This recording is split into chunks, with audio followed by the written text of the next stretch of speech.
जी, अस्सलाम वालेकुम।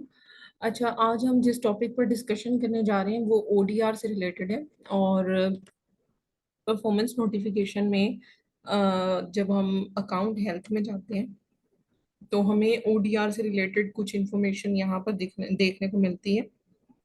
जैसे कि अभी यहाँ पर आप देख सकते हैं कि इसका ओडीआर कुछ मेंटेन हो गया, लेकिन कल तक इसका जो ओडीआर था वो 1% से अबव था।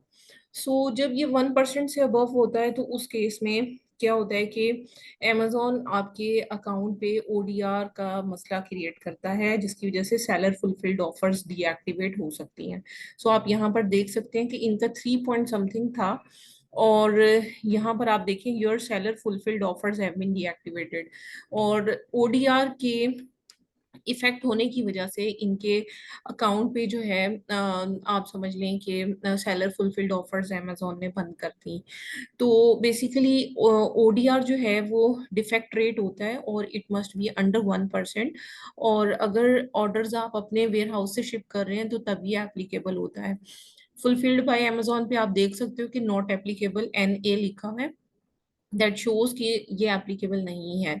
तो सेलर फुलफिल्ड ऑफर्स अगर आप यहाँ पर देखें तो सिर्फ उसमें ओडीआर के तीनों मैट्रिसेस नजर आ रहे हैं, क्योंकि ओडीआर तीन चीजों पर डिपेंड करता है। एक नेगेटिव फीडबैक पर डिपेंड करता है, एक A to Z guarantee claim पर डिपेंड करता है और एक चार्ज बैक क्लेम पर डिपेंड करता है। इन थ्री मैट्रिसेस पर ये डिपेंड कर रहा होता है। आप यहाँ पर अगर देखें तो ओडीआर जो है उसमें जो परसेंटेज है वो मतलब जब इंक्रीज करेगी तो उस टाइम पे amazon आपको नोटिफिकेशन सेंड करेगा कि आपकी जो अकाउंट पे ओडीआर का रेट है it must be under 1%, but now it is exceeding, so that's why आप इसको कंट्रोल करें। पहले ये मैसेज आपको आएगा। अगर आप कंट्रोल नहीं कर पाएंगे तो उस केस में फिर amazon आपके अकाउंट को सेलर फुलफिल्ड ऑफर्स को डीएक्टिवेट करेगा। हाँ, एक चीज और होती है। समटाइम ये होता है कि अमेजोन आपको एक नोटिफिकेशन सेंड करता है जिसमें वो ओडीआर को कंट्रोल करने के साथ साथ ये कहता है कि team member health specialist team से आप बात करें। तो उसमें ये होता है कि आपको कॉल करनी पड़ती है। तो फौरी तौर पे आप अपना इशू कम्युनिकेट करते हो, ओडीआर का इशू फौरी तौर पे भी रिजॉल्व हो जाता है। लेकिन हाँ, अगर ये ऑप्शन नहीं दे रहा है अमेजोन तो इन अदर केस क्या होता है कि ओडीआर जब इफेक्ट होता है तो उसकी वजह से अमेजोन हमारा सेलर फुलफिल्ड ऑफर्स को डीएक्टिवेट करने का नोटिफिकेशन भी सेंड कर सकता है। तो अगर उस नोटिफिकेशन को कम्युनिकेट कर लिया जाए, अगर अमेजोन हमें टाइम दे रहा हो तो ठीक है, अगर टाइम नहीं दे रहा है, डायरेक्टली ऑफर्स डीएक्टिवेट किए हैं, तो फिर हमें उन ऑफर्स को रीएक्टिवेट करवाना पड़ता है।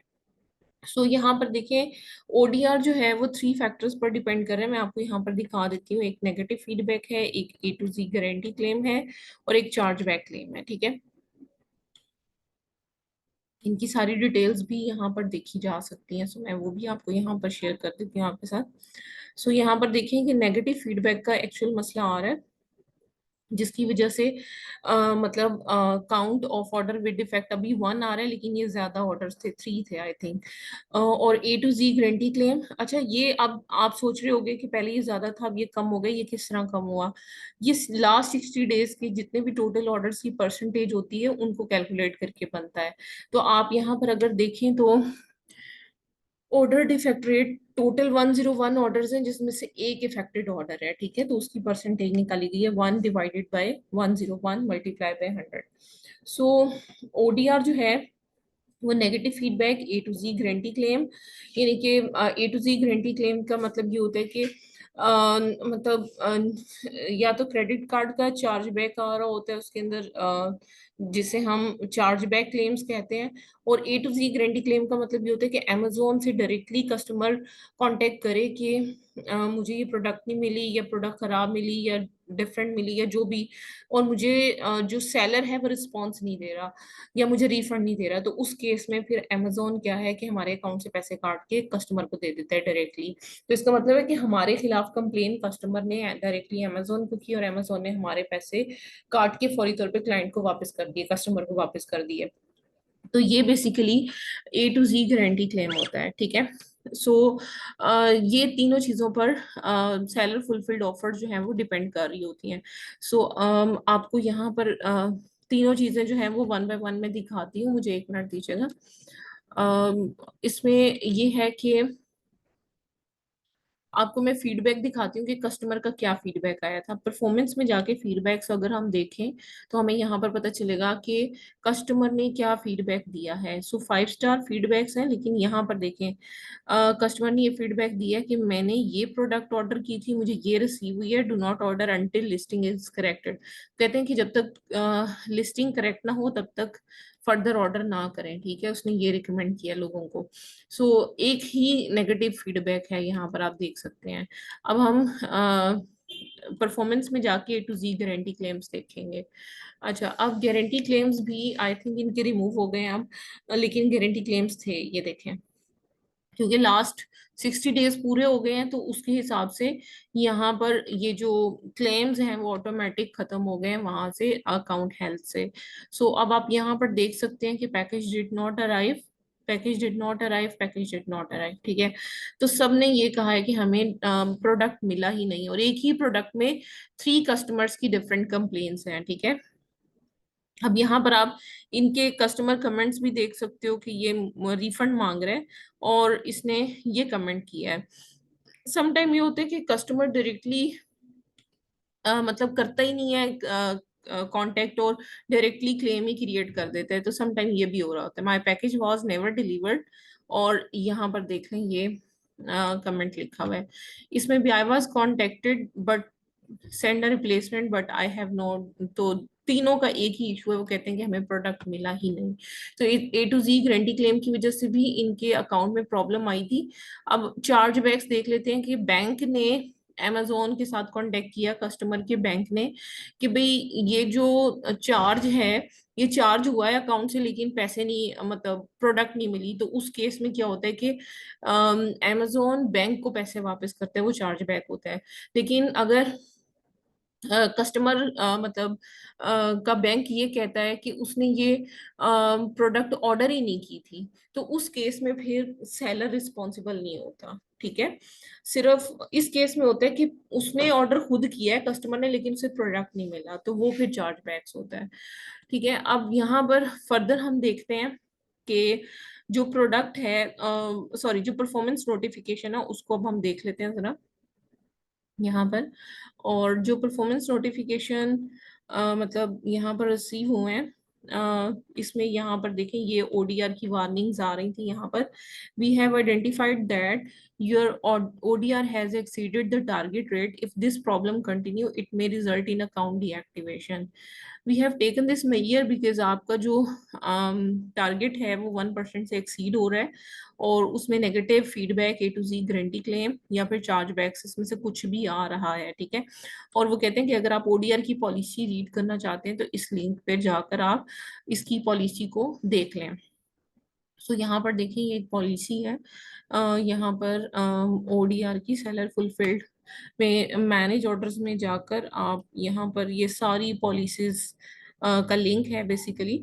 ये यहाँ पर हमें जो है वो returns, refunds, cancellation, A to Z guarantee claim, seller fulfilled returns, ये सारी चीजें यहाँ पर हमें बता रहा है, ठीक है। तो ये पूरी इनकी हेल्प सेलर यूनिवर्सिटी की रेफरेंस ये वो है, और यहाँ से हम सारी चीजों को देख सकते हैं। सो मैं आपको ऑलरेडी बता चुकी हूँ। सो इसमें आप इसमें देखिए, what can I do to avoid account deactivation. Please ensure कि आप फर्दर जो है पॉलिसी वायलेट ना करें, अपने ऑर्डर्स को रिव्यू करें, और जो ODR का इफेक्ट आ रहा है उसमें you can appeal A to Z guarantee claim negative feedback. अच्छा, अपील भी की जा सकती है, लेकिन वो अपील क्लेम होते हैं। अपील क्लेम का ये मतलब होता है कि आप कहते हो कि ये जो चार्ज बैक्स हैं ये हमें सही नहीं, हमारे पास हमने प्रोडक्ट डिलीवर किया है, सारा कुछ है, हमारे पास एविडेंसेस है। तो उस केस में आप इसको अपील डिसीजन कर सकते हो कि अमेजोन ने पैसे गलत वापस किए हैं। तो ये देखें ये ग्रांटेड लिखा हुआ आ रहा है, और अपील डिसीजन का ना कुछ टाइम होता है, देखें 24 अप्रैल तक अपील कर सकते थे हम, इसमें 21 अप्रैल तक कर सकते थे, ठीक है। तो जब आपके पास कोई प्रूफ ना हो तो उस केस में फिर आप मतलब ऑब्वियसली इसमें नहीं कर सकते, मतलब कांटेक्ट नहीं कर सकते और अपील नहीं कर सकते। लेकिन amazon जो है वो एक चांस दे रहा होता है कि अगर आपके पास प्रूफ है, आपने वाकई प्रोडक्ट्स डिलीवर किया है और कुछ भी है आपके पास, तो आप ये प्रूफ जो है वो अपील कर सकते हो। अगर अपील आपकी एक्सेप्ट हो जाए तो फिर ऑटोमेटिक आपके अकाउंट पे वो बंद हो जाता है, जो ओडीआर बढ़ा हुआ होता है वो सही हो जाता है automatic. So A to Z guarantee claim देख सकते हैं, seller feedback, removal, chargeback claim को कैसे अपील करना है, वो सारी चीजें यहाँ पर मेंशन है। सो ये देखो 23 मार्च, फिर उसके बाद 24 अप्रैल तक, इनको एक महीने तक जो है वो, बल्कि इनफैक्ट आप देख सकते हैं कि 24 अप्रैल तक इनको ये वार्निंग आती रही है, लेकिन इन्होंने कम्युनिकेट नहीं किया अमेजोन की टीम के साथ। और फर्दर क्या हुआ कि फिर एक नेगेटिव फीडबैक आ गया, जिसकी वजह से अकाउंट जो है वो, इनकी सेलर फुलफिल्ड ऑफर्स यहाँ पर आप देखो कि बंद हो गई हैं, सेलर फुलफिल्ड ऑफर्स बंद हो गई हैं, और ऑफर हैज बीन डीएक्टिवेटेड।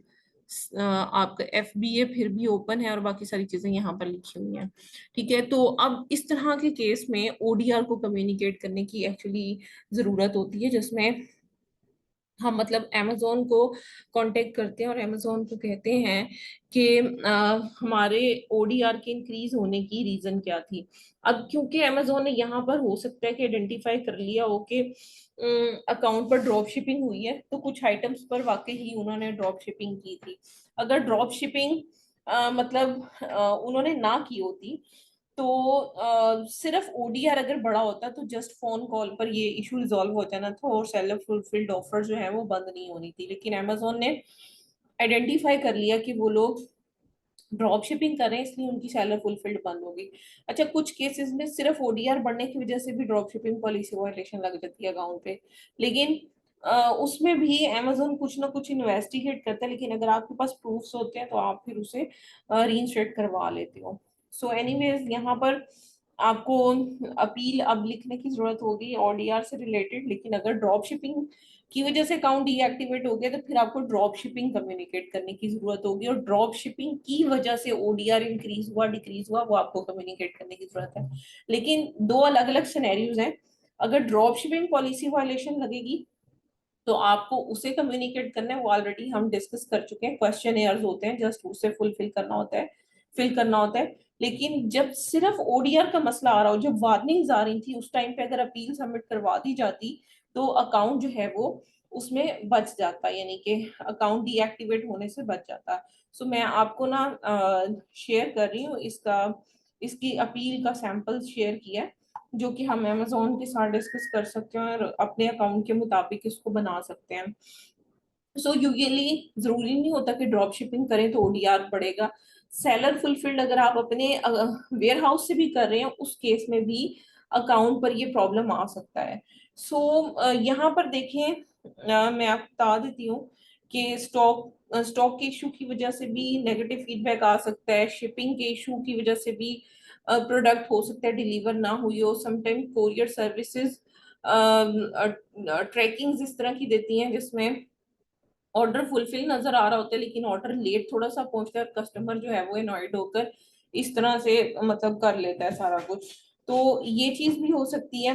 इसके अलावा आप मतलब ये भी बता सकते हो कि प्रोडक्ट जो है वो सही नहीं था या टूट गया था रास्ते में, तो मतलब आप इसको हर तरह से कम्युनिकेट कर सकते हो। सो जो भी एक्चुअल इशू बैकएंड पे आप देखो कि शिपिंग कैरियर की वजह से कोई प्रॉब्लम क्रिएट हुआ, तो फिर आप शिपिंग कैरियर की वजह से सारी डिटेल्स को मेंशन कर दोगे, बता दोगे कि जितने भी इफेक्टेड कस्टमर्स हैं उनको हमने फुली रिफंड कर दिया था, कुछ ने क्लेम्स किए थे उनको ऑटोमेटिक रिफंड्स मिल गए थे। तो फिर आप इशू को रिजॉल्व कैसे करोगे? अगर शिपिंग का इशू था तो फिर आप शिपिंग चेंज करोगे, कोई कॉन्ट्रैक्ट वगैरह अगर किसी और शिपिंग से किया है आपने तो आप वो बता दोगे, नहीं तो वर्बली भी बताओगे, तो ये माइनर इशू होता है, ये फौरी तौर पर रिजॉल्व हो जाता है। इसके अलावा जितने भी ऑर्डर्स आपने शिप किए हैं एज ए कंफर्म्ड और जिनकी ट्रैकिंग्स हैं, अच्छा समटाइम ये भी होता है कि ट्रैकिंग एंटर करते हुए कुछ ना कुछ प्रॉब्लम हो जाती है जिसकी वजह से कस्टमर ट्रैक नहीं कर पा रहा होता ऑर्डर्स को, लेकिन उसकी वजह से ज्यादातर VTR का इशू आता है। और सम टाइम ये होता है कि बाय मिस्टेक किसी और ऑर्डर की ट्रैकिंग किसी और में डल जाती है, तो उसमें भी इशू आ सकता है। अगर आपको हर चीज को देखना है और उसके मुताबिक फिर आपने एड्रेस करना है अपने इशू को। तो बेसिकली इसका छोटा सा बस प्लान ऑफ एक्शन होता है, सिंपल सा, जो कि आपको सबमिट करवाने की जरूरत होती है, और अकाउंट जो है वो उसका ODR जो है वो फौरी तौर पे मेंटेन हो जाता है। और अगर मेंटेन ना भी हो तो इन अदर केस क्या होता है कि ऑटोमेटिक जो अकाउंट की मतलब इम्प्रूवमेंट है वो आना स्टार्ट हो जाती है। अच्छा, ओडीआर अगर अकाउंट पर बढ़ जाता है तो इसका एक और तरीका भी होता है कि आप जो है वो ज्यादा ऑर्डर्स लेना शुरू कर दें। जितने ज्यादा ऑर्डर्स लेंगे फौरी तौर पे ओडीआर आपके अकाउंट का मेंटेन होना शुरू हो जाएगा, बेशक आप लॉस में क्यों ना ऑर्डर्स प्लेस कर रहे हो। तो यहाँ पर क्योंकि होती ये परसेंटेज ही है 60 डेज के ऑर्डर्स की, तो अगर एक ऑर्डर में प्रॉब्लम आया और अगर 100 होता, लेट से टोटल ऑर्डर्स 100 होते, तो 1 आउट ऑफ 100 1% बन जाना था। यही आप उससे अगले दिन 50 ऑर्डर और ले लो तो ये 1 आउट ऑफ 150 हो जाएगा, तो ऑटोमेटिक रिड्यूस हो जाएगा। तो कहने का मकसद ये कि अगर ओडीआर प्रॉब्लम कर रहा है और आपसे वैसे मतलब आप कम्युनिकेट अपील के थ्रू नहीं करना चाह रहे, तो आप ये भी कर सकते हो कि टेक मोर ऑर्डर्स। जितने ज्यादा ऑर्डर्स लोगे उतनी जल्दी आपका ये इशू अकाउंट पर सॉर्ट आउट हो जाएगा। सो अब आपकी तरफ से अगर कोई क्वेश्चन है तो प्लीज आप पूछ सकते हैं।